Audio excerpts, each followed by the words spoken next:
Ja. Rima latra zandra hasha zeke te reba lotro yo zaka zamiandra hosho zo dariandra she re le ze tre zeke daria zudu rotro zaka rema lotra yandra klasho zadi riba trazadhara lebe rotra yadhari malo sandra koshaka tere blakatro zadi ramola Andra Sha Zana Tara Letre Keze Dhara Loyo Shozo Dhari Riba Yuzaki Zamia Zamo Rusho Zaki Rila Chandra Klaza Tatra Zada Rebe Latra Yandra Sheke Raya Klatra Yo Zodo Rotro Zadi Rima Lasho Rima Mama Mama Se Keze Helia దేవునికి స్తోత్రం మహిమ కలుగును గాక. ప్రభు అయిన యేసుక్రీస్తు నామంలో మరొకసారి మీ అందరికి కూడా శుభాభివందనాలు తెలియజేస్తున్నాను. దేశ పరిస్థితి ఏమీ కూడా బాగోలేదు. గత వారమే మనం మాట్లాడుకున్నాం, యుద్ధం జరగబోతుంది, తర్వాత కరువులు రాబోతుంది అనేసి. ఈ వారం రోజుల వ్యవధిలోనే మన దేశ పరిస్థితి మారిపోయింది. మన దేశమే యుద్ధ రంగంలో ఉంది. ప్రజెంట్ ఇప్పుడు పాకిస్తాన్ ఇండియా బార్డర్స్లో యుద్ధం జరుగుతుంది. మన దేశానికి సంబంధించిన వారిని 27 మందిని పాకిస్తాన్ వాళ్ళు అన్యాయంగా చంపడం వల్ల ఈ యుద్ధం రేకెత్తించడం జరిగింది. ఇది కేవలం దుష్టుని యొక్క ఆలోచన, దుష్టుని యొక్క ప్రభావం. ఏంటంటే మనశ్శాంతిగా ప్రశాంతంగా సమాధానంగా ఉన్న దేశంలో ఏం తీసుకొచ్చాడు? యుద్ధాన్ని తీసుకురావటం జరిగింది. ఏదేమైనప్పటికీ కూడా మనం ప్రార్థించేవారం, మనం దేశానికి కవచం లాంటి వాళ్ళం. మన ప్రార్థన దేశానికి కవచం లాంటిది. మన ప్రార్థన దేశానికి రక్షణ లాంటిది. మన దేశం మన దేశాన్ని మనం ప్రార్థన వలన మాత్రమే మనము రక్షించుకోగలం. అందుకని మీ అనుదిన ప్రార్థనలు నేను చెప్తున్నాను కదా, నీ గురించి ప్రార్థన చేసుకోకపోయినా పర్వాలేదు, దేవుడు ఏమీ తక్కువ కొదువు చేయడు. కానీ దేశం గురించి, ప్రజల గురించి, చుట్టుపక్కల ఉన్న వారి గురించి ప్రార్థించే సమయం. ఎందుకంటే రోజుకు తేడా మనం చూడబోతున్నాం. ఏంటి అర్థమవుతుందా? వారం రోజుల్లోనే యుద్ధం మొదలైపోయింది. వారం రోజుల్లోనే మొదలైంది యుద్ధం మొదలైపోయింది. ఆల్రెడీ చాలా జరుగుతున్నాయి. అందుకే రోజుకి తేడా ఉంటుంది. అందుకని ఈ ప్రతిరోజు ఒకవేళ ప్రార్థన చెయ్యకపోతే నిజంగా నష్టపోతాం. అంటే కొన్ని ప్రాణాలు కోల్పోతాయి. మన ప్రార్థన చెయ్యకపోవడం వల్ల కొన్ని ప్రాణాలు పోయాయి అంటే అది మన బాధే కదా. అందుకనేసి ఏది కూడా నెగ్లెక్ట్ చెయ్యొద్దు. సంఘ ప్రార్థనలు కానీ, లేకపోతే ప్రార్థన సమయాన్ని కానీ, దేవుడు ముందు గోజాడడం కానీ ఏది కూడా నిర్లక్ష్య పెట్టొద్దు. మన మోకాళ్ళ మీద దేశాన్ని రక్షించుకునే సమయం, మోకాళ్ళ మీద దేశాన్ని కాపాడుకునే సమయం, మోకాళ్ళ మీద ప్రజలను బ్రతికించుకునే సమయం, మోకాళ్ళ మీద ప్రజల ప్రాణానికి మనం అడ్డంగా నిలబడే సమయం ఇది. అందుకని దయచేసి ప్రార్థించేవారిగా నిలబడదాం.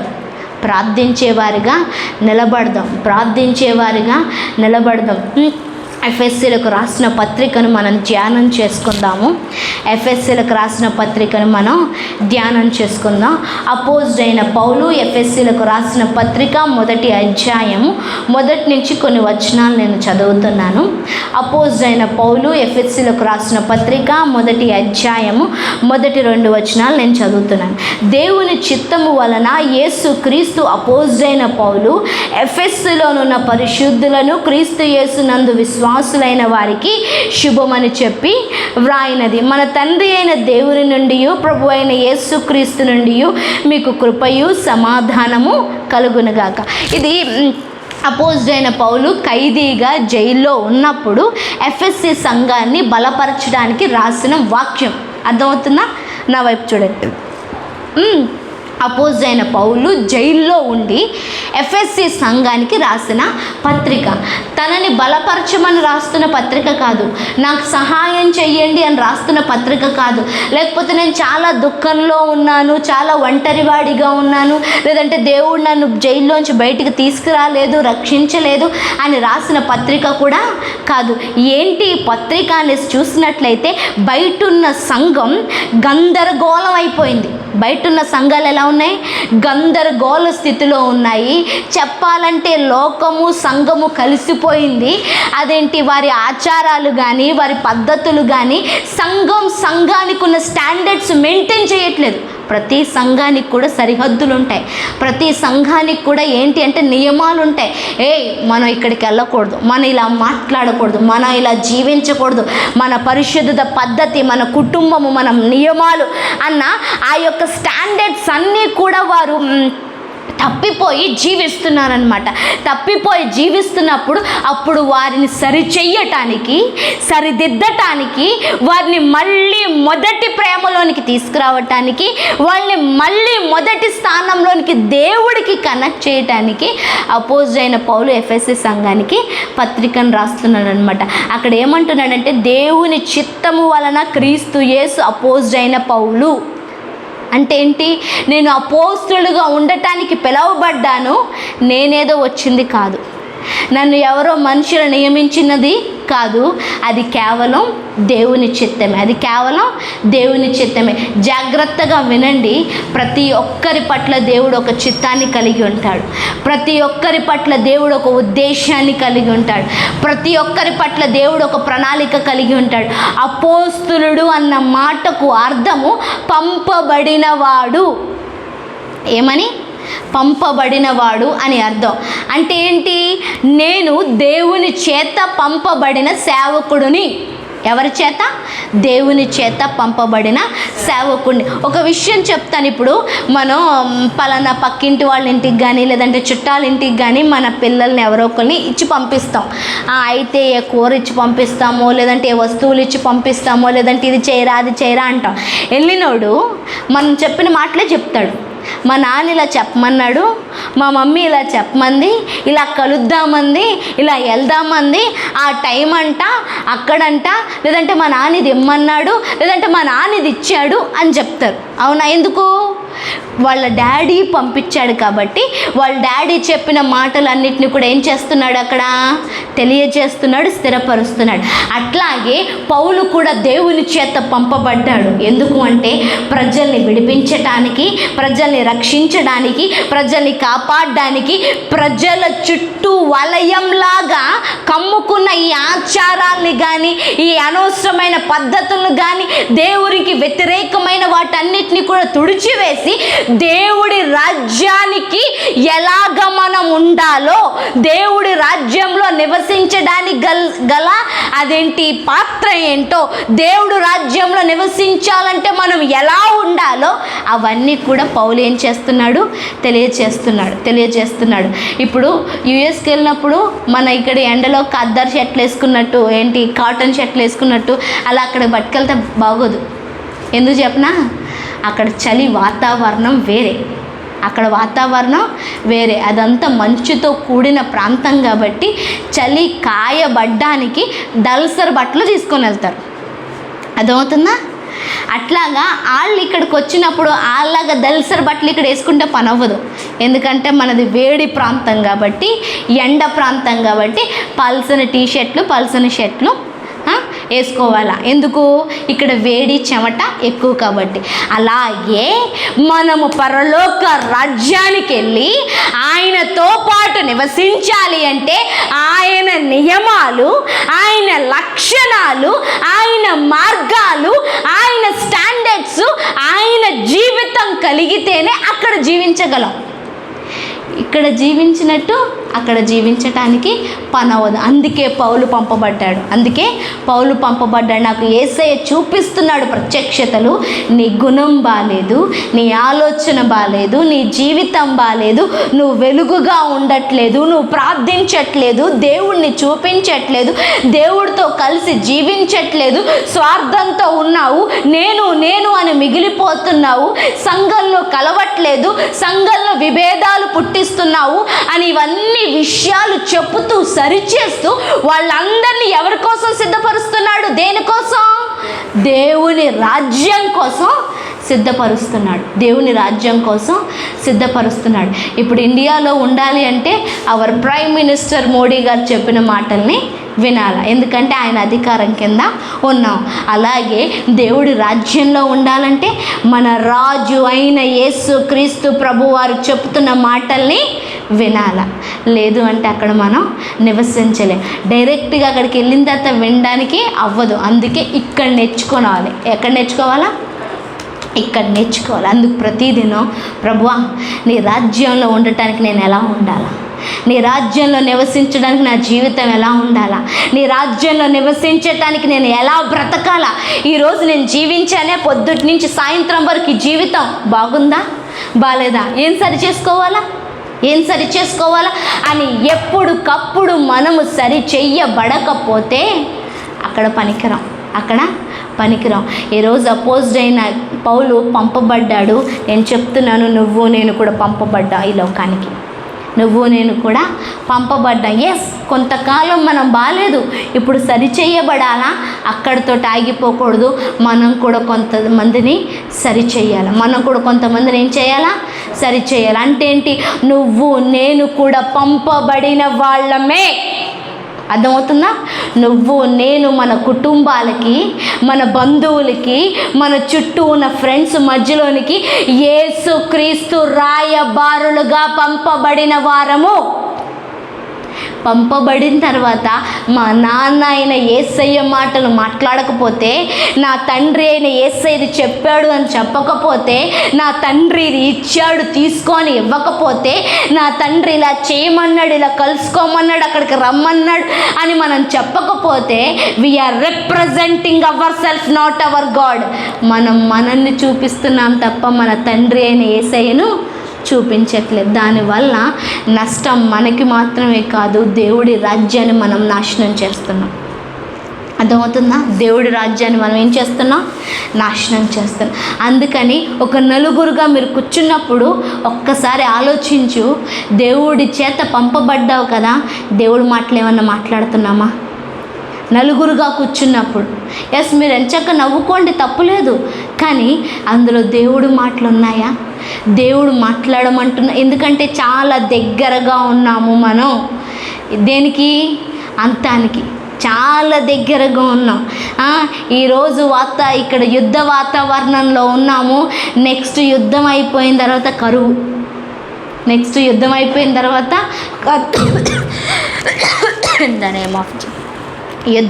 తర్వాత కరువు.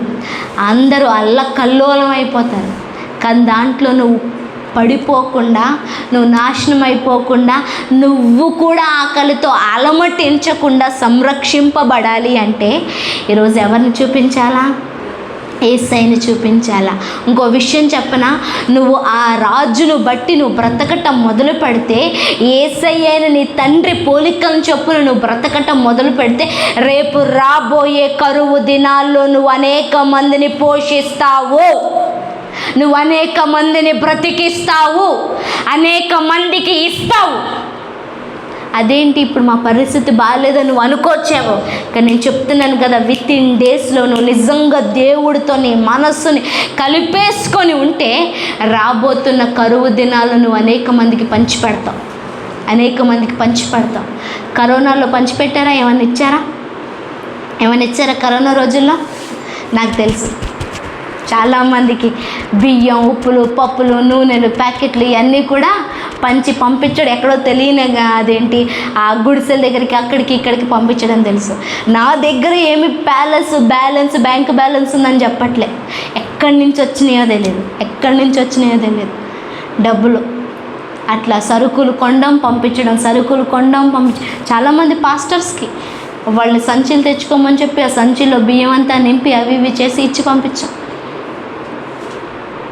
ఈరోజు దేవుడు నేను అనేక మందిని పోషించే వ్యక్తిగా తయారు చేస్తున్నాడు, అనేక మందికి ఇచ్చే వ్యక్తిగా తయారు చేస్తున్నాడు, అనేక మందికి అండగా నిలబడే వ్యక్తిగా చేయబోతున్నాడు, అనేక మందికి ఆదర్శంగా నిలబడే వ్యక్తిగా చేయబోతున్నాడు. ఆ రోజు నువ్వు నిలబడి ఇచ్చేవాడిగా ఉండాలి అంటే ఇప్పుడు ఎవరితో కనెక్షన్లో ఉండాలా? మీ ఊరు ప్రెసిడెంట్ గారితో కాదు, మీ ఊర్లో ఉన్నవాడితో కాదు, లేదంటే మంచి వ్యాపారవేత్త అంటే ఈయనతో కలుసుంటే మనకు కూడా జ్ఞానం వస్తుందేమో, అది కాదు. ఎవరితో కనెక్షన్లో ఉండాలా? ఎవరితో కనెక్షన్? నేను నిజమైన ద్రాక్షావల్లిని, మీరు తీగెలు, మీరు నా యందు నిలిచి ఉండిన ఎడల మీరు బహుగా ఫలించెదరు. ఎవరిలో నిలిచి ఉండాలా? ఎవరిలో నిలిచి ఉండాలా?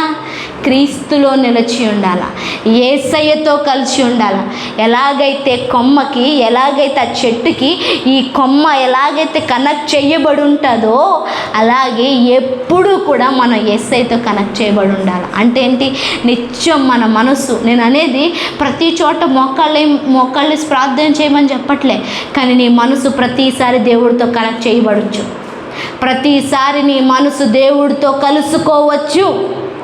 ఇక్కడ కూర్చున్నా కానీ యేసయ్యా నీకు వందనాలు, యేసయ్యా నన్ను ప్రేమిస్తున్నందుకు వందనాలు. ఇప్పుడు ఏం చేయమంటావు ప్రభువా? నువ్వు నీ మనసుతో దేవుడితో ప్రార్థన చేయొచ్చు. నువ్వు అంట్లు తోముతున్నా, లేకపోతే వంట చేస్తున్నా, బైక్ డ్రైవ్ చేస్తున్నా కానీ యేసయ్యతో మాట్లాడచ్చు. యేసయ్యా ఇప్పుడు ఏం చేయమంటారు? ఇప్పుడు వెళ్తున్నాను కదా, ఆ వ్యక్తితో ఏం మనం చాలా క్యాజువల్ అయిపోయామండి. చాలా ఎట్లాగంటే మన ఫ్రెండ్సే కదా, మనోళ్ళే కదా అని చాలా అదేంటి ఇష్టంగా, లేదంటే చాలా ఉట్టిగా మాట్లాడేస్తున్నాం. కానీ మన నోట్లోంచి ఒక మాట వచ్చే ముందు దేవుడిని అడగాలంట. వినిపిస్తున్నానని ఏమంటున్నాను నేను? మన నోట్లోంచి ఒక మాట వచ్చే ముందు దేవుణ్ణి అడగాలంటే ఈ మాట మాట్లాడాలా వద్దా? ఒక పని చేసే ముందు దేవుణ్ణి అడగాలంటే ఈ పని చెయ్యాలా వద్దా? ఎక్కడికైనా వెళ్తున్నప్పుడు వెళ్ళాలా వద్దా? ఒక వ్యక్తి గురించి మనం మాట్లాడుతుంటే ప్రభువా మాట్లాడొచ్చా వద్దా అన్నది ఎప్పుడైతే మనం అట్లాగా అనుసంధించబడి ఉంటామో, దేవుడితో అలా కనెక్ట్ చేయబడి ఉంటామో, నిజంగా మనం దేవుడి రాజ్యానికి సిద్ధపడుతున్నట్టు లెక్క. అప్పుడు కొంతమందిని సిద్ధపరచగలం. లేదు అంటే పంపబడిన వారమై ఉన్నాం కానీ దేవుడి క్రియల్ని ఏమీ చెప్పట్లేదు. 2వ వచనం చూద్దాము. 2వ వచనం, మన తండ్రి అయిన దేవుని నుండి, ప్రభు అయిన యేసుక్రీస్తు నుండి మీకు కృపయు సమాధానము కలుగునుగాక. పేజ్ నెంబర్ 173, నూతన నిబంధన 173.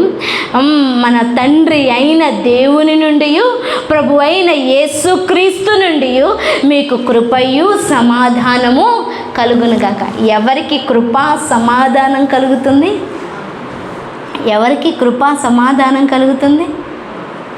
దేవుడి రాజ్యంలో ఉన్న వాళ్ళకి, దేవుడి రాజ్యం నిమిత్తం పనిచేస్తున్న వాళ్ళకి, దేవుడి రాజ్య నివాసులుగా ఉన్నవారికి, దేవుడి రాజ్యాన్ని కట్టుచున్న వారికి. అయ్యా పవన్, దేవుడి రాజ్యాన్ని కట్టుచున్న వారికి ఏం కలుగుతుందంట? కృప సమాధానం. అంటే ఏంటి? మనం ఏదైతే చెయ్యలేమో దాన్ని చేయటానికి శక్తినిచ్చేదే కృప. మనం ఏదైతే నా వల్ల కాదు, నేను చెయ్యలేను, నాకు రాదు, ఇది నేను పూర్తి చేయలేను అని అనుకుంటామో అది చేయటానికి దేవుడు కృపిస్తాడంట. అందరి దగ్గర అన్ని పరిస్థితుల్లో సమాధానం ఇస్తాడంట. ఏంటి? అందరితో అన్ని పరిస్థితుల్లో అన్ని విభాగాల్లో దేవుడు ఏమిస్తాడంట? సమాధానాన్ని ఇస్తాడంట. ఎవరికి ఆ కృపా సమాధానం ఎవరికి కలుగుతుంది? పంపబడిన వాళ్ళకి. ఆ పంపబడిన వాళ్లకు మాత్రమే కాదు, ఎవరి దగ్గరికి అయితే దేవుడు పంపాడో వాళ్లకు మాత్రమే కాదు, ఎవరైతే దేవుడి చేత కనెక్ట్ చేయబడ్డారో. ఈరోజు దేవుడు కృపా సమాధానాన్ని నీకు ఇవ్వాలనుకుంటున్నాడు. ఇది మాత్రమే కాదు, నీ ద్వారా చాలా మందికి కృపా సమాధానాన్ని పంచాలని ఆశపడుతున్నాడు. ఏం చెప్తారు తెలుసా? మీరు మా జీవితంలోకి వచ్చిన తర్వాత, మీరు స్నేహితులుగా మారిన తర్వాత, మీరు మా పక్కన నిలబడిన తర్వాత, మాకు బంధువులు అయిన తర్వాత మా జీవితంలో దేవుని కృపను చూసామండి, మా జీవితాల్లో సమాధానాన్ని చూసామండి, మా జీవితాల్లో అవకాశాలని పొందుకున్నామండి, మా జీవితాల్లో స్వస్థతను, ఆరోగ్యాన్ని చూసామండి, మా జీవితాల్లో ఈ విభేదాలు లేవండి, ఈ సమస్యలు, ఈ కొట్లాటలు లేవని గురించి చెప్పబోతున్నాను. ఈరోజు దేవుడు కృపా సమాధానంతో నేను పంపించాలని ఆశపడుతున్నాడు. ఎక్కడికి? రేపొద్దున చాలా కుటుంబాలు ఎదురు చూస్తున్నాయి, చాలా కుటుంబాలు ఎదురు చూస్తున్నాయి మన గురించి. శాంతి సమాధానం లేక, జీవించటం, బ్రతకడం తెలియక, కష్టంలోనూ అస్తవ్యస్తంగా ఉన్న అనేకమైన కుటుంబాలు మనకు పరిచర్యం అవ్వబోతున్నాయి, మన దగ్గరికి రాబోతున్నాయి, మనమే వెళ్ళబోతున్నాం. అప్పుడు వెళ్ళిన తర్వాత మనం వాళ్ళ ఇంట్లో నిలబడితే వాళ్ళకి సమాధానం వెళ్ళాలి. మనల్ని బట్టి దేవుడు దీవించబోతున్నాడు, మనల్ని బట్టి స్వస్థపరచబోతున్నాడు, మనల్ని బట్టి వాళ్ళకి అవకాశాలు ఇవ్వబోతున్నాడు, మనల్ని బట్టి వాళ్ళకు ఉద్యోగాలు ఇవ్వబోతున్నాడు. దేవుడు ఇలాంటి కార్యాలు చేయటానికి ఇష్టపడుతున్నాడు. ఇప్పుడు చెప్పండి, కృపా సమాధానాలు మోసుకొని వెళ్తావా ప్రజల దగ్గరికి? కృపా సమాధానాన్ని మోసుకెళ్ళే వ్యక్తిగా ఉంటావా? ఉండాలనే ఆశపడుతున్నాడు దేవుడు, ప్రభువా నేను ఏం చెయ్యను, నాకు మాత్రమే చాలు కృప అంటే రుతమంటి వింటున్నారా? నాకు మాత్రమే చాలు అనుకోవద్దు. మన అనేక మందికి కృపా సమాధానాలను పంచేవాళ్ళం. కింద మన ప్రభు అయిన యేసుక్రీస్తు యొక్క తండ్రి యొక్క దేవుడు స్తుతింపబడును గాక. ఆయన క్రీస్తునందు పరలోక విషయంలో ఆత్మ సంబంధమైన ప్రతి ఆశీర్వాదమును మనకు అనుగ్రహించెను. ఎవరంట? మన తండ్రి అయిన ప్రభు అయిన యేసుక్రీస్తు యొక్క తండ్రి యొక్క దేవుడు స్తుతింపబడును గాక. ఆయన క్రీస్తునందు పరలోక విషయంలో ఆత్మ సంబంధమైన ప్రతి ఆశీర్వాదమును మనకు అనుగ్రహించారు. అంటే పరలోకానికి సంబంధించిన ప్రతి ఆశీర్వాదాన్ని, ఆత్మ సంబంధమైన ప్రతి ఆశీర్వాదాన్ని మనకు ఆల్రెడీ ఇచ్చేసాడంట దేవుడు. ఏం చేశాడంట? ఆల్రెడీ ఇచ్చేసాడంట. అంటే మనం పేదవారం కాదు, మనం ఇప్పుడు లేని వారం కాదు, ఇప్పుడు మనం ఒంటరి వారం కాదు, ఇప్పుడు మనం బలహీనులం కాదు, ఇప్పుడు మనం త్రోసివేయబడిన వారం కాదు, ఇప్పుడు ఎన్నిక లేని వారం కాదు, మనం బలవంతులము, మనము సైన్యం కలిగిన వారము, మనము విజయ వీరులము, అన్నీ ఒకటి కాదు రెండు కాదు, ఆరోగ్యం కలిగిన వారము, అన్ని విషయాల్లో విజయాన్ని కలిగిన వారు. ఎందుకంటే దేవుడు ఆల్రెడీ ఇచ్చేసాడు. మరి ఏమండి కనిపించట్లేదు? ఏం ప్రారంభించినా ఏమీ జరగట్లేదు, ఆరోగ్యం కనిపించట్లేదు, లేకపోతే ఈ సమాధానం లేదు, లేదంటే అక్కడ ఇక్కడ అన్ని విభేదాలు, దేవుడు అన్నీ ఇచ్చేస్తా మరి ఎందుకు కనిపించట్లేదు? పరలోకాన్ని మనం ఇక్కడ క్రియేట్ చేయట్లేదు కదా, పరలోకానికి సంబంధించిన వ్యక్తిగా జీవించట్లేదు కదా, ఆత్మీయ జీవితానికి తగ్గట్లుగా జీవించట్లేదు కదా, అందుకే ఆశీర్వాదాన్ని చూడట్లేదు. ఎస్, ఈ ఇల్లు బాగుంది, మంచిగా ఉంది, కానీ లోపలికి రావాలంటే ఏం చేయాలి? ముందు ఏం చేయాలి? తాళం తీయాలి. ఏం చేయాలా? తాళం లేకుండా ఎవరైనా కానీ బయటే ఉండిపోవాల్సింది. ఎవరైనా కానీ బయట ఇల్లు నేను కొనుక్కున్నానండి, ఇల్లుకు నేను రెంట్ పే చేస్తున్నానండి, ఇంట్లో 12 కాసులు బంగారం ఉందండి, 10 లక్షల డబ్బు ఉందండి. ఎంత ఉంటే ఏంటండి? ఏముండాలి? ముందు ఏముండాలా? తాళం ఉండాలి. ఏముండాలా? ఇప్పుడు అదే మనకి ఎన్నో ఆశీర్వాదాలు దాచబడి ఉన్నాయి, ఎంతో బలం ఉంది, ఎంతో కృప ఉంది, ఎంతో సమాధానం ఉంది, చెప్పడానికి నువ్వు నేను జీవించడానికి గొప్పగా ఎన్నో ఉన్నాయి. కానీ తాళం తీయకుండా ఏం చేస్తున్నాం? బయట ఎదురు చూస్తున్నాం. తాళం తీయకుండా ఏం చేస్తున్నాం? బయట నిల్చొని చూస్తున్నాం. తాళం తీయాలి అంటే ఒకటే, నువ్వు నేను యేసుక్రీస్తు ప్రభువులాగా జీవించటం, నువ్వు నేను యేసుక్రీస్తు ప్రభువులాగా ఆలోచించటం, నువ్వు నేను యేసుక్రీస్తు ప్రభువుని కనుపరచటం, చూపించటం, యేసయ్యలాగా ప్రార్థించటం. ఆయన ఏం చేశాడు తెలుసా? 5 రొట్టెలు 2 చేపలు ఆయన చేతిలో ఉన్నప్పుడు ఆయన పంచిచ్చేయలే. తండ్రి నీకు కృతజ్ఞతాస్తుతులు చెల్లిస్తున్నాను అని చెప్పి అప్పుడు పంచిచ్చాడు. అంటే ఏంటి? ఆయనకి అధికారం ఉంది, అయినా కానీ ఎవరిని జ్ఞాపకం చేసుకుంటున్నాడు? తండ్రిని జ్ఞాపకం చేసుకుంటున్నాడు. తండ్రికి అంటే అది దేనికి గుర్తు చేస్తుంది? సంబంధాన్ని గుర్తు చేస్తుంది. ఎస్, మన ఇంట్లో బియ్యం ఉన్నాయి, మన ఇంట్లో అన్నీ ఉన్నాయి, గబగబా కలిపేసుకొని వండేసుకొని తినేస్తున్నాం. ఆ తినే ముందు ఇచ్చినందుకు వందనాలు యేసయ్యా, అనేక మందికి లేక అల్లాడిపోతున్నారు, నన్ను మాత్రం సమృద్ధిగా నడిపిస్తున్నావు అని దేవుడికి కృతజ్ఞతాస్తుతులు చెల్లిస్తూ ఇస్తే అది దేవుడితో సంబంధాన్ని కలిగి ఉన్నట్టు. దేవుడితో సంబంధాన్ని కలిగి ఉన్నప్పుడు మంచి పరుపు ఉంది, మంచి ఇల్లు ఉంది, మంచి మంచం ఉందని హ్యాపీగా పడుకుంటున్నాం. కానీ ఆ పడుకునే ముందు ఈ రోజంతా నన్ను కాపాడావు, ఈ రోజంతా నువ్వు నాతో ఉండి రక్షించావు, యాక్సిడెంట్ లేకుండా, ఆపద లేకుండా, వారు వీళ్ళు ఏదో అనకుండా సమాధానంతో నన్ను నడిపించావు, నీకు వందనాలేసయ్యా అని చెప్పడం దేన్ని గుర్తు చేస్తుందంటే దేవుడితో సమాధానాన్ని గుర్తు చేస్తుంది, దేవుడితో సంబంధాన్ని గుర్తు చేస్తుంది. ఏదో పని చేస్తున్నా, ఏదో వ్యాపారం చేస్తున్నా, ఏదో ఉద్యోగం చేస్తున్నా. ఎంతమందికి ఉద్యోగాలు లేవు, ఎంతమందికి వ్యాపారాలు లేవు, ఎంతమంది ప్రారంభించినా కానీ ఒట్టిగానే మిగిలిపోయాయి. కానీ మనం ఏదో చేస్తున్నాం కదా. ఆ పని చేస్తున్నప్పుడు అయ్యా నువ్వు నాకు ఇచ్చిన ఉద్యోగాన్ని బట్టి, వ్యాపారాన్ని బట్టి, పని బట్టి, స్నేహితుని బట్టి, బంధువుని బట్టి, ఈ కుటుంబాన్ని బట్టి వందనాలయ్యా అని నువ్వు చెప్తుంటే అది దేవుడితో సంబంధాన్ని గుర్తు చేస్తుంది. ఈరోజు నేను అంటున్నాను, నువ్వు చేసే ప్రతి పనిలో దేవుడిని జ్ఞాపకం చేసుకో. నడిచే ప్రతి అడుగులో దేవుడితో మాట్లాడు. ప్రతి క్షణం, ఎస్ కొన్నిసార్లు మర్చిపోతుంటాం, కానీ గుర్తొచ్చిన ప్రతిసారి దేవుణ్ణి జ్ఞాపకం చేసుకో. పవన్ వింటున్నావు నేనేం చెప్తున్నాను? నువ్వు ప్రసంగం చేస్తావు ఇంకోటి. అలాగా ప్రతి విషయంలో కూడా మనం దేవుడితో ఏం కలిగి ఉండాలి? సంబంధాన్ని కలిగి ఉండాలి. ఏం కలిగి ఉండాలి? సంబంధం. నిజంగా చెప్తున్నాను, అలా మనం ప్రతి విషయంలో దేవుడితో సంబంధం కలిగి జీవిస్తే మన జీవితాలు మారిపోతాయండి. మన రూపురేఖలే మారిపోతాయి, మన మొహ లక్షణాలే మారిపోతాయి. ఈరోజు నత్తివాడినని మోషే అంటున్నాడు, 80 సంవత్సరాలు వచ్చేసే ప్రభు అనేసి అంటున్నాడు. ఆ రోజు ఫరోను చంపడానికి వెనకాల పరిగెత్తాడు ప్రభు అంటున్నాడు. కానీ ఈరోజు 6 లక్షల కాల్బలాన్ని, అంటే ఇంచుమించు 30 లక్షల ప్రజల్ని నడిపించడానికి కావాల్సిన సత్తా ఎక్కడి నుంచి వచ్చింది? ధైర్యం ఎక్కడి నుంచి వచ్చింది? రోజు దేవుడు ముఖాన్ని చూస్తున్నాడు, రోజు దేవుడితో మాట్లాడుతున్నాడు. ప్రతి విషయంలో ప్రభువా వాళ్ళకి నీళ్ళు కావాలంట, ప్రభువా వాళ్ళకి ఆహారం కావాలంట, ప్రభువా వాళ్ళకి మాంసం కావాలంట, ప్రభువా ఎక్కడ ఉండమంటావు? ఈరోజు ఇక్కడ ఉండమంటావా కదలమంటావు? ప్రభువా ఏం చేయమంటావు? ఏం చెప్పమన్నా? ఆయన సమస్య అంట, ఈమె సమస్య అంట, అతని సమస్య అంట, అన్న ప్రతి విషయంలో దేవుడినే అడుగుతున్నాడు. దేవుడి దగ్గర నుంచి జవాబు వచ్చేంత వరకు ఎదురు చూస్తున్నాడు.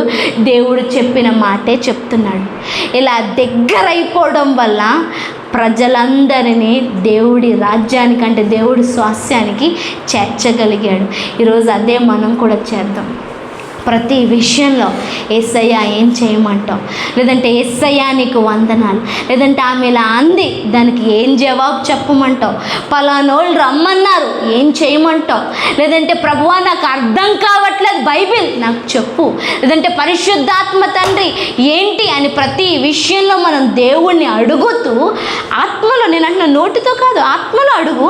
నీ మనసుతో నువ్వు మాట్లాడుకుంటావు కదా, నీ మనసుతో మాట్లాడుకుంటావా లేదా? నీ మనసుతో దేవుణ్ణి మాట్లాడు. ఎవరితోటి? రుతమటి. ఎవరితోటి? దేవుడితోటి. మనసుతో ఎవరితో మాట్లాడు? నీ మనసుతో దేవుడితో మాట్లాడు. చాలా తక్కువ రోజుల్లోనే నీ జీవితం మార్చబడ్డమే కాదు, నువ్వు అనేక మందికి ఆశీర్వాదకరంగా ఉంటావు. నేను చెప్తున్నా, నీ అంచె దినాల్లో నువ్వు కొంతమందికి వెలుగును చూపించకపోతే, రక్షణను చూపించకపోతే, దేవుణ్ణి చూపించకపోతే, మాదిరికరమైన జీవితాన్ని చూపించకపోతే చాలా నష్టపోతాము. చాలా నష్టపోతాం. రాబోతున్నవి శ్రమల కాలం. ఈ శ్రమల కాలంలో దేవుడితో కలిసి జీవించేవాడు మాత్రమే నిలబడతాడు. ఈ శ్రమల కాలంలో ఎవరైతే దేవుడి దగ్గరికి వెళ్తారు అంటే, ఇక్కడ ఎవరైతే దేవుడితో కలిసి జీవిస్తారో వాళ్ళు మాత్రమే వెళ్తారు, అందరూ వెళ్ళరు. ఈరోజు దేవుడు అంటున్నాడు, పరలోక విషయంలో ఆత్మ సంబంధమైన ప్రతి ఆశీర్వాదాన్ని మీకు అనుగ్రహించాను. మనకు ప్రతి ఆశీర్వాదం ఉంది. ఆత్మలో, ఆత్మీయ జీవితంలో దేవుడు అనుకునేలా మనం జీవించగలం. చాలా కష్టం అని అనుకుంటాం, కాదు. అసలు దేవుడి మీద ఆధారపడితే ఆత్మీయ జీవితం జీవించడం చాలా ఈజీ. ప్రార్థన చేయడం చాలా గంటలు ఏదో కష్టంగా మనం దేవుడి దగ్గర కూర్చోవద్దు, ప్రేమతో కూర్చో. ఇప్పుడు మీ వైఫ్ దగ్గరో, మీ భర్త దగ్గరో, మీ భార్య దగ్గరో, మీ పిల్లల దగ్గరో, లేదంటే నీకు ఇష్టమైన స్నేహితుడి దగ్గర కష్టంగా కూర్చుంటావా? ఎలా కూర్చుంటావు? ఇష్టంగా కూర్చొని అన్ని ముచ్చట్లు మాట్లాడతావు, అవునా? అట్లాగే దేవుడి దగ్గర కూర్చో. నీకు ఇష్టమైన మాటలన్నీ చెప్పు.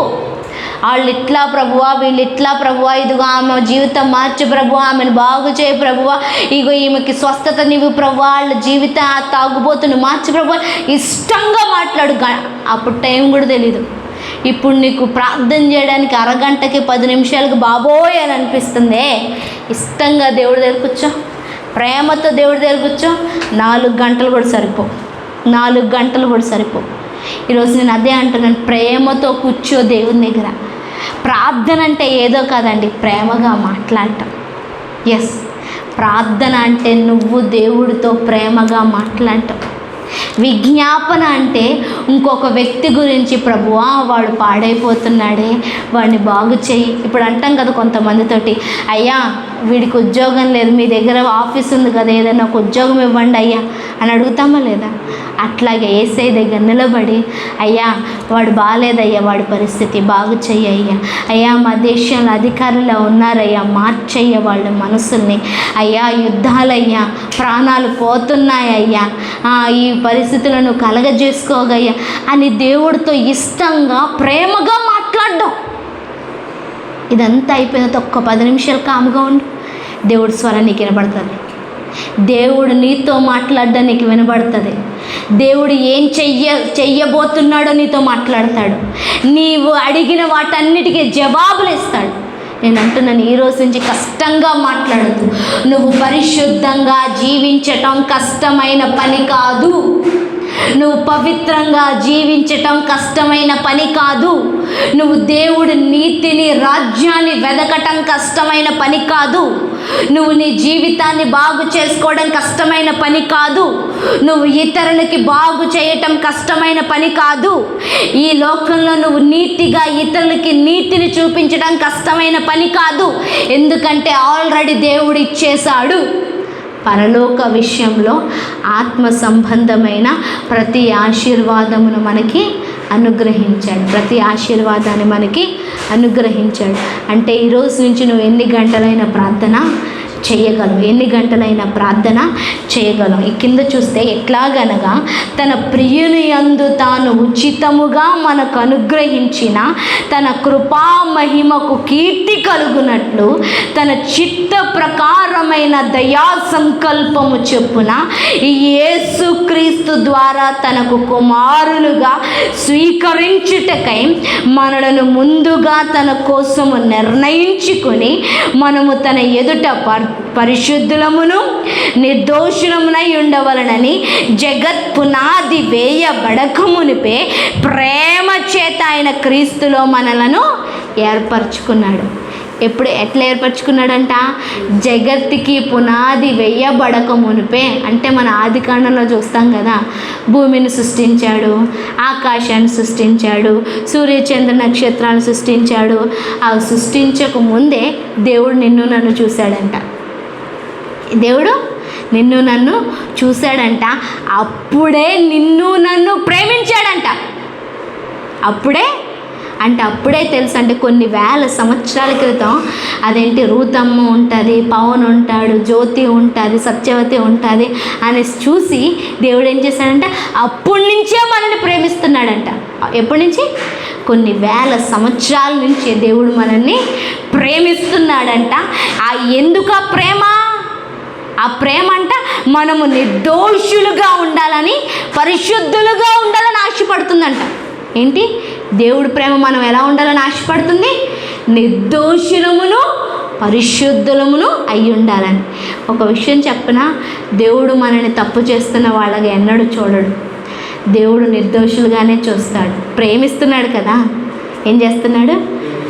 బిడ్డలు చాలా తప్పులు చేస్తారు, అయితే 10 నిమిషాలు, పావు గంట, లేదంటే ఒకరోజు తర్వాత ఎలా ఉంటుంది? ఒకరోజు కూడా ఉండదంట. నిజం, ఒకరోజు కూడా బిడ్డల మీద కోపం ఉండదు. అంతేనాక బిడ్డలు ఏదో పెద్ద తప్పు చేస్తారు, 1 గంట, లేదంటే ఒక రోజు, లేదంటే ఒక 4 రోజులు, 10 రోజులు తర్వాత ఇంకా శత్రువులుగా చూస్తామా? చూస్తామా? ఈరోజు యేసయ్య మరు నిమిషం, నువ్వు నేను తప్పు చేసిన మరు నిమిషం కూడా నిన్ను నన్ను నిర్దోషులుగా చూస్తున్నాడంట, నిన్ను నన్ను పరిశుద్ధులుగా చూస్తున్నాడంట. ఏవయ్యా, ఎందుకయ్యా ఇంత తప్పు చేసినా, వ్యతిరేకతగా జీవించినా ఎందుకు చూస్తున్నావంటే నేను నిన్ను ప్రేమిస్తున్నాను అంటున్నాడు. ఏమంటున్నాడు? మనల్ని ప్రేమిస్తున్నాడంట. ఎందుకు ప్రేమిస్తున్నాడు? కుమారులుగా స్వీకరించాడు. ఎట్లా స్వీకరించాడు? కుమారులుగా స్వీకరించాడు. బిడ్డలకి ఇవ్వకుండా మనం ఏది దాచుకోము. మనం ఏం చేసిన బిడ్డలకి ఇవ్వటానికి, మనం సంపాదించిందైనా, వండిందైనా, లేకపోతే మన తాతలు ముత్తాతలు మనకి ఇచ్చిందైనా, లేకపోతే ఇంకా మనం కష్టపడుతున్న ఏదైనా, అంతెందుకు మన రక్త మాంసములు కూడా మనం పంచిస్తాం. అంతేనా? తల్లి ఒక బిడ్డ వస్తుంది అంటే దేంట్లో భాగం ఇచ్చినట్టు? తన రక్త మాంసంలో భాగాన్ని ఇచ్చినట్టు, బిడ్డలుగా ఉండటానికి. ఈరోజు లోకపరమైన మనమే రక్త మాంసంలో భాగాన్ని ఇస్తే, మన కష్టంలో మన చెమటతో మనం పిల్లల్ని ప్రేమిస్తే, ఈరోజు వేల సంవత్సరాల క్రితం నిన్ను చూసిన యేసయ్య, నిన్ను కుమారుడుగా కుమార్తెగా స్వీకరించిన యేసయ్య ఇంకా నీకు ఏమి ఇవ్వకుండా ఆగిపోతాడు? అన్నీ కుమారుడిగా నీకు ఇవ్వాల్సినవన్నీ ఇస్తాడు. ఆయన తండ్రి అయి ఉన్నాడు. ఈరోజు మనం ఎందుకు పొందుకోవట్లేదు అంటే మనం ఆయన చూడట్లేదు, మనం ఆయనకి దూరంగా ఉన్నాం. ఏదో దేవుడు అన్న భక్తితో ఎక్కడో ఆదివారం మాత్రమే ఆగిపోతున్నా. నేను అంటున్నాను, ప్రేమ అనే ఒక బంధాన్ని కట్టుకో నీకు దేవుడికి మధ్య. నేను నిజంగా ప్రేమిస్తే కూర్చున్న మరు నిమిషం నీ కళ్ళల్లోంచి నీళ్లు కారకుండా ఉండవు తెలుసా? కూర్చున్న మరు నిమిషం, అది ప్రార్థనలోనైనా, చర్చిలోనైనా కానీ, ఎక్కడైనా కానీ, నువ్వు కూర్చున్న మరు నిమిషం నీ కళ్ళల్లోంచి నీరు కారకుండా ఉండవు. ఎందుకంటే దేవుడు నిన్ను ప్రేమించే విధానం చూసినప్పుడు నువ్వు అల్లాడిపోతావు. అబ్బబ్బా, ఎంత ప్రేమిస్తున్నావా, ఇంత కాపాడుతున్నావా, నన్ను ఇంత రక్షిస్తున్నావా, ఎంత పోషిస్తున్నావా, నీకు వందనాలయ్యా అని చెప్పకుండా మనం ఉండలేం తెలుసా? ఈరోజు అలా చెప్పట్లేదు, అలా మన మనసు రావట్లేదు. కనీసం దేవుడి పేరు తలుచుకున్నప్పుడు కంట్లోంచి ఒక చుక్క కూడా రాలట్లేదంటే దానికి అర్థం ఏంటంటే దేవుడికి నీకు మధ్య చాలా గ్యాప్ ఉందని. అంతేకాకుండా ప్రేమ బంధం లేదు, ఏదో భక్తి బంధం ఉందంతే. నేను అంటున్నాను, భక్తి చేయడానికి కాదు యేసయ్య వచ్చింది, ప్రేమ బంధాన్ని ఇవ్వటానికి యేసయ్య వచ్చాడు. ఈరోజు దేవుణ్ణి ప్రేమించి ఒక్కటే చెప్తున్నాను, కూర్చోగానే ఆయనతో ప్రేమను అలవర్చుకో. నువ్వు ప్రేమించే భర్త అయినా, భార్య అయినా, పిల్లలైనా, తల్లిదండ్రులైనా ఎంతకాలం ఉంటారో తెలీదు, ఎంతకాలం ఉంటారు. కానీ నిన్ను ప్రేమిస్తున్న యేసయ్య, నువ్వు యేసయ్యను ప్రేమిస్తే అది యుగ యుగాలు ఉంటుంది. ఏముంటుంది? యుగ యుగాలు ఉంటుంది. అక్కడ రాయబడి ఉంది, తన ప్రియుని యందు తాను ఉచితముగా మనకు అనుగ్రహించిన కృపా మహిమకు కీర్తి కలుగునట్లు ఏమిచ్చాడంట? కృప మహిమకు కీర్తి కలుగు. కృప అంటే ఇందాక మనం మాట్లాడుకున్న ఏదైతే చేయలేదో అది చేయటానికి దేవుడు శక్తినిస్తాడు. మహిమ, నిజంగా మహిమ అన్న మాటకు అర్థం ఏంటి తెలుసా? సాక్షాత్తు దేవుడే దిగి వస్తాడు, సాక్షాత్తు దేవుడే మాట్లాడతాడు, సాక్షాత్తు దేవుడే తాకుతాడు. ఆ స్థానంలో దేవుడుంటే ఏం జరుగుతుందో అది జరుగుతుంది. దానికి అర్థమే మహిమ. గాడ్స్ వెయిట్ అని రాయబడి ఉంటుంది. దేవుని యొక్క బలం లేదంటే దేవుని యొక్క బరువు అంటే దేవుడు తానే వచ్చేసి నిన్ను నన్ను తాకుతాడు. దేవుడే వచ్చి పరిస్థితిలో నిలబడితే అడ్డగించేదెవరు? ఆటంకపరిచేదెవరు? వద్దనేదెవరు? అడ్డుకునేదెవరు? ఈరోజు దేవుడు అట్లా అంటున్నాడు, నువ్వు నేను ఒక్కటైపోయి జీవించాలన్నదే నా ప్రణాళిక. నువ్వు ఒంటరిగా జీవించలేవు. అవమానాలు, నిందలు, మాటలు, పాపము, విచిత్రమైన చేష్టలు ఇవన్నీ వద్దు. నువ్వు కలిసిపోయి జీవిస్తే మహిమాయుక్తమైన జీవితం అంటే ఏంటి? ప్రజలు నీలోంచి దేవుణ్ణి చూస్తారు. అంటే నీ చూపు స్వస్థపరుస్తుంది, నీ మాట స్వస్థపరుస్తుంది, నువ్వు కనపడితే దయ్యాలు వణుకుతాయి. ఈరోజు అదే మాట్లాడుతున్నాడండి. నువ్వు కనపడితే దయ్యాలకి దేవుడు కనిపించాల. అలా జీవించాలని ఆశపడుతున్నాడు. అలా జీవిస్తే దేవుడికి కీర్తి కలుగుతుందంట. ఏం కలుగుతుంది? కీర్తి కలుగుతుందంట. అంటే ఈరోజు దేవుడికి కీర్తి కలగటానికి మనమే అడ్డంగా ఉన్నాం. ఎవరు అడ్డంగా ఉన్నారు? మనమే అడ్డంగా ఉన్నాం. మనం ఎప్పుడు కూడా నేనే జీవిస్తాను, నా ఆలోచనలే, నా తలంపులే, నా ఉద్దేశాలే, నా ప్రవర్తనే అనుకోవడం వల్ల దేవుడు మనలో జీవించడానికి అవకాశం ఇవ్వట్లేదు. ప్రభువా ఇప్పుడు ఏం మాట్లాడాలి అని మనం అడగట్లేదు కాబట్టి మన మాటలు మాట్లాడుతున్నాం కాబట్టి దేవుడికి కీర్తి కలగట్లేదు. అంటే ఏంటి? దేవుడికి మహిమ రాకుండా మనమే అడ్డుగా ఉంటున్నాం. ఎవరు అడ్డుగా ఉంటున్నారు? మనమే అటు. దయచేసి విన్న మాటలు విడిచిపెట్టొద్దండి. ఎంతో కొంత మార్పును తీసుకురండి. ఎంతో కొంత ప్రార్థన జీవితం. ప్రార్థన అంటే ఏదో యుద్ధం కాదు. ప్రార్థన అంటే ప్రేమ బంధం. దేవుడు నీలోంచి మాట్లాడడానికి ఇష్టపడుతున్నాడు. నీలోంచి అందరి జీవితాలకి కృపా సమాధానాలు ఇవ్వాలని ఆశపడుతున్నాడు. నీలోంచి ఆయన నిన్ను పంపించాలని ఆశపడుతున్నాడు. నిన్ను పంపించి అనేక మందికి ఆయన బాగు చేయాలని ఆశపడుతున్నాడు. అన్ని ఆశీర్వాదాలు ఇచ్చాడు, కానీ ఇంకా బిచ్చగాళ్ళలాగా జీవిస్తున్నాం. అన్ని ఆశీర్వాదాలు పొందుకున్నా కానీ అవన్నీ కూడా ఏంటి? తాళం తీయకుండా లోపల పెట్టుకున్నాం. ఈరోజు పరిశుద్ధాత్మ ద్వారా, ప్రార్థన ద్వారా తాళం తీద్దాం. నీ మనసుతో దేవుడితో మాట్లాడుతూ తాళం తీసి దేవుడికి సమీపంగా ఉందాం. ఈ యుద్ధ సమయాల్లో, ఈ కరువు సమయాల్లో, ఈ శ్రమ సమయాల్లో నువ్వు నేను ప్రపంచాన్ని విడిపించాలి. నువ్వు నేను దేశాన్ని రక్షించాలా. నువ్వు నేను అనేక మందికి ఆహారాన్ని పంచిపెట్టగలగాల. నువ్వు నేను జీవితాన్ని బాగు చేయగలగాలి. ఎంతోమందికి ఏం చెయ్యాలో తెలియక రాత్రులు ఏడుస్తూ చావలేక బతకలేక ఉన్న వాళ్ళు ఎంతోమంది ఉన్నారు. They need your counselling, they need your guidance, they need you. వాళ్ళకి నీ ప్రార్థన అవసరం, నీ సలహా అవసరం, నీ మాటలు అవసరం. ఈరోజు నేను నా పనిలోనే ఆగిపోతాను అంటే అట్లాంటి వాళ్ళు చచ్చిపోతారమ్మా.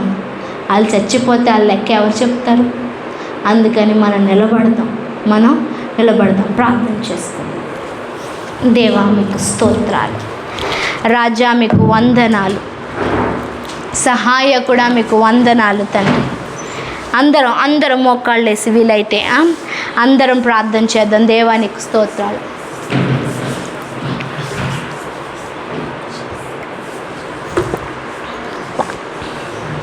వట్టిగా జీవిస్తున్నానయ్యా, పనికి రాకుండా జీవిస్తున్నాను తండ్రి. ఏదో ఆ రోజు గడిచిపోయింది అన్నట్లుగా జీవిస్తున్నాను కానీ తండ్రి, నీతో ప్రేమతో మాట్లాడే వ్యక్తిగా నేను లేనయ్యా. ఏదో ప్రార్థించాలని భయంతో వస్తున్నాను తప్ప నా ప్రేమికుడు, నా ప్రియుని యందు నా ఆనందాన్ని వ్యక్తపరుస్తాను అన్నట్లుగా మేము రావట్లేదు తండ్రి. మమ్మల్ని క్షమించండి తండ్రి. ఈరోజు ఒక్కటే అడుగుతున్నాం తండ్రి, సంఘంలో తండ్రి వీరి హృదయాల్లో, మా హృదయాల్లో నీ ప్రేమను కుమ్మరించండి. తద్వారా మేము మిమ్మల్ని ప్రేమించేవారిగా తండ్రి, నిన్ను ప్రేమిస్తే నీలా జీవిస్తామయ్యా, నిన్ను ప్రేమిస్తే నీలా మాట్లాడతాం తండ్రి, నిన్ను ప్రేమిస్తే నువ్వు పంపించిన చోటకెల్లా వెళ్తాం తండ్రి, నిన్ను ప్రేమిస్తే నువ్వు ఏం మాట్లాడమంటున్నావో, ఏం చూపించమంటున్నావో, ఏం చేయమంటున్నావో అక్కడ మేము చేయగలుగుతాం తండ్రి, అక్కడ మేము చేయగలుగుతాం. కానీ ఈరోజు మమ్మల్ని మేము ప్రేమించుకుంటున్నాం, క్షమించండి అయ్యా. సెల్ఫ్ లవర్స్గా తండ్రి, నా నిద్ర, నా మత్తు, నా నొప్పి, నా బాధ, నా సంతోషం, నా జీవితం అన్న దగ్గర ఆగిపోతున్నాం. దేశం అల్లకల్లోలం అయిపోతుంది అయ్యా. వారం రోజుల్లోనే మా దేశ పరిస్థితి మారిపోయింది తండ్రి. ఇంకా ఎంత ప్రాణ నష్టం అయ్యా. బార్డర్లో ఉన్న సెక్యూరిటీకి, ఆర్మీ వారికి తండ్రి రక్షణ ప్రకటిస్తున్నాం తండ్రి. ఏ ప్రాణం పోకుండా కాపాడమని అడుగుతున్నాం దేవా, నీకు వందనాలు అయ్యా. మరి ఇక్కడ ఉంటున్న వారి కుటుంబం, వారి భార్య బిడ్డలు నష్టపోకుండాను తండ్రి అయ్యా, బార్డర్లో తండ్రి అయ్యా, యుద్ధంలో తండ్రి ఉన్న అయ్యా ఇదిగో సైనికుల ప్రాణాలు కాపాడమని అడుగుతున్నాం దేవా, నీకు వందనాలు తండ్రి అయ్యా. మా దేశంలోనే కాదయ్యా, ఆ ఇతర దేశంలో కూడా తండ్రి సమాధానాన్ని దయచేయమని అడుగుతున్నాను. ఆ కక్షలు తీసివేయమని అడుగుతున్నాం, ఆ విభేదాలు తీసివేయమని అడుగుతున్నాం తండ్రి, ఆ స్వార్థం తీసివేయమని అడుగుతున్నాం తండ్రి అయ్యా. ఇదిగో తండ్రి, ఏదైతే అడ్డంగా ఉందో, ఏదైతే యుద్ధాలు జరిగిస్తుందో ఆ ఆహాన్ని తీసివేయమని అడుగుతున్నా, ఆ గర్వాన్ని తీసివేయమని అడుగుతున్నాం. ఏదైనా ప్రాణమే కదా తండ్రి, ఎవరైనా ప్రాణమే కదా, ప్రేమించేవాడివి నువ్వు తండ్రి అయ్యా. ఈరోజు నీ సిలువ రక్తపు చాటు కిందకి తీసుకొస్తున్నామయ్యా ఈ దేశాలని తండ్రి. సమాధానాన్ని దయచేయమని అడుగుతున్నాను, నీ కృపను దయచేయమని అడుగుతున్నాను, నీ కనికరాన్ని దయచేయమని నీ వాత్సల్యతను చూపించమని అడుగుతున్నాం తండ్రి. నీకు వందనాలు, మహిమోన్నతుడానికి వందనాలు, సహాయకుడానికి వందనాలు, రక్షకుడానికి వందనాలు తండ్రి, నీకు వందనాలు అయ్యా. ఎన్నో జీవితాలు మా చుట్టూ నలిగిపోతున్నాయి తండ్రి. ఎంతోమంది యవనస్తులు డిప్రెషన్లో ఉండి తండ్రి, బాధలో ఉండి మత్తుకు అలవాటు అవుతున్నారయ్యా అయ్యా, తాగుడికి అలవాటు అవుతున్నారు తండ్రి, డ్రగ్స్కి, పోర్నోగ్రఫీకి అలవాటు అవుతున్నారు తండ్రి అయ్యా. ఇదిగో తండ్రి, చావలేక బ్రతకలేక జీవిస్తున్న వాళ్ళు ఎంతోమంది ఉన్నారు తండ్రి అయ్యా. దినమంతా మత్తులోనే తూలుతున్న వాళ్ళు ఉన్నారు తండ్రి అయ్యా. వారిని ఒక్కసారి అయ్యా ఇదిగో తండ్రి పట్టించుకోమని అడుగుతున్నాం, ఒక్కసారి వారిని బాగు చేయమని అడుగుతున్నాం, ఒక్కసారిని వారిని రక్షించమని అడుగుతున్నాం తండ్రి, ఒక్కసారిని వారిని పురికొల్పమని అడుగుతున్నాం, వారి జీవితాల్లో ఉన్న అంధకారాన్ని తీసివేయమని అడుగుతున్నాము తండ్రి అయ్యా. వెలుగుని మీరు నీతిసూరుడిగా ఉదయించమని అడుగుతున్నాం దేవా, నీకు వందనాలు అయ్యా. మరి మా అధికారులు, నాయకుల గురించి, మా దేశ నాయకుల గురించి ప్రార్థన చేస్తున్నాం తండ్రి. సరి అయిన నిర్ణయాలు తీసుకునే వారిగా ఉండటానికి కృపను చూపించండి, సరి అయిన పరిపాలన చేయటానికి సహాయము దయచేయండి తండ్రి. నీకు విరోధముగా వారు ఎలాంటి కార్యములు చెయ్యకుందురుగాక అంటూ మేము ప్రార్థన చేస్తున్నాం తండ్రి అయ్యా. ప్రజలకు, దేశానికి నష్టాన్ని కలిగించే నిర్ణయాలు ఏవీ తీసుకోకుండా నీ కృపను దయచేయమని అడుగుతున్నాను తండ్రి, నీకు వందనాలు. ప్రతి వ్యవస్థ అయ్యా, పోలీస్ డిపార్ట్మెంట్, న్యాయ వ్యవస్థ న్యాయంగా పనిచేయడానికి కృపను చూపించండి.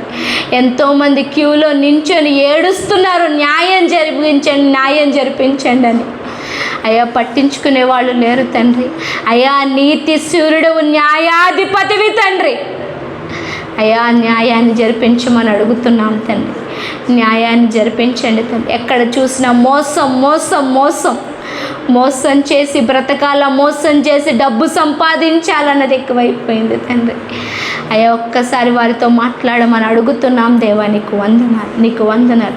మరి సంఘంగా ఇక్కడ ఉన్న బిడ్డల గురించి ప్రార్థన చేస్తున్నాను తండ్రి అయ్యా. వీరి జీవితాల్లో నువ్వు వెలగమని అడుగుతున్నాను, వీరి జీవితాల్లో నువ్వు ప్రకాశించమని అడుగుతున్నాను, వీరి జీవితాల ద్వారా నీ కృపా సమాధానము ప్రజల్ని ఏలునుగాక అంటూ ప్రకటిస్తున్నాను. పరలోక విషయంలో ఆత్మ సంబంధమైన ప్రతి ఆశీర్వాదాన్ని నువ్వు ఇచ్చావు, అది మేము అందరము అనుభవించుదుము అనుభవించుదుముగాక తండ్రి. అయ్యా, నీ కృపా మహిమకు కీర్తి కలుగునట్లు తండ్రి నీ కుమారులుగా మమ్మల్ని స్వీకరించావు తండ్రి. నీ బిడ్డలు అంటే ఎలా ఉండాలో అలా జీవించుదుముగాక. నీ రాజ్య నివాసులుగా ఎలా జీవించాలో జీవించుదుముగాక. అయ్యా పరిశుద్ధాత్మ తండ్రి ఒక్కటే అడుగుతున్నా, అనుక్షణం మాతో మాట్లాడండి. పరిశుద్ధాత్మ తండ్రి అనుక్షణం మాతో మాట్లాడండి. ఇక మేము నలుగురుగా కూడుకున్నప్పుడు నీకు ఇష్టమైన మాటలు నిన్ను అడిగి మాట్లాడదుముగాక.